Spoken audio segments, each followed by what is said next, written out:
ખાવામાં ભેળસેળ એટલે સીધો લોકોના આરોગ્ય સાથે ખેલ. નફાની લાલચમાં કેટલાક લેભાગુ વેપારીઓ લોકોના જીવની પણ પરવા કરતા નથી. બનાસકાંઠાના ડીસામાં ફરી એકવાર શંકાસ્પદ ઘીનો જથ્થો ઝડપાતા અનેક સવાલ ઊભા થયા છે.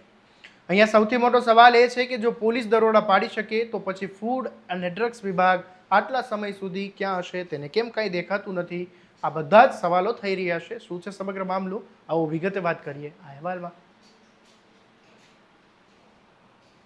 નમસ્કાર, હું છું આસિફ કાદરી અને સ્વમાન સાથે તમારું સ્વાગત છે.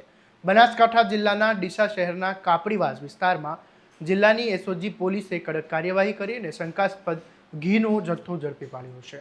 માહિતી મુજબ કેટલાક વેપારીઓ શંકાસ્પદ રીતે ઘી તૈયાર કરીને લોકો સુધી પહોંચાડતા હોવાની બાતમીના આધારે પોલીસે દરોડો પાડ્યો હતો. દરોડા દરમિયાન મોટી માત્રામાં શંકાસ્પદ ઘીનો જથ્થો મળી આવતા સમગ્ર મામલાની જાણ ફૂડ એન્ડ ડ્રગ્સ વિભાગને કરવામાં આવી.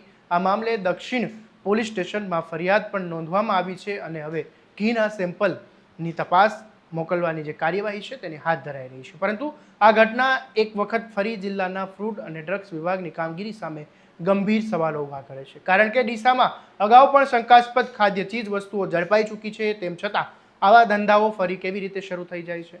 શું જવાબદાર વિભાગની નિયમિત તપાસ માત્ર કાગળ પર જ થાય છે? સૌથી ચિંતાજનક બાબત એ છે કે આવું શંકાસ્પદ ઘી સીધું લોકોના ઘરના રસોડા સુધી પહોંચાડવામાં આવે છે. બાળકો, વૃદ્ધો અને સામાન્ય લોકો રોજિંદા જીવનમાં તેનો ઉપયોગ કરતા હોય છે.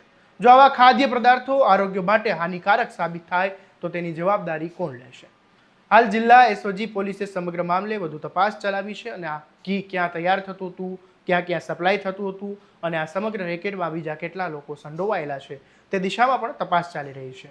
હવે જોવાનું એ રહેશે કે આ કાર્યવાહી એ માત્ર કેસ પૂરતી મર્યાદિત રહે છે કે પછી સમગ્ર નકલી ઘીના નેટવર્ક સુધી પહોંચીને જવાબદારો સામે કડકમાં કડક કાર્યવાહી કરવામાં આવે છે.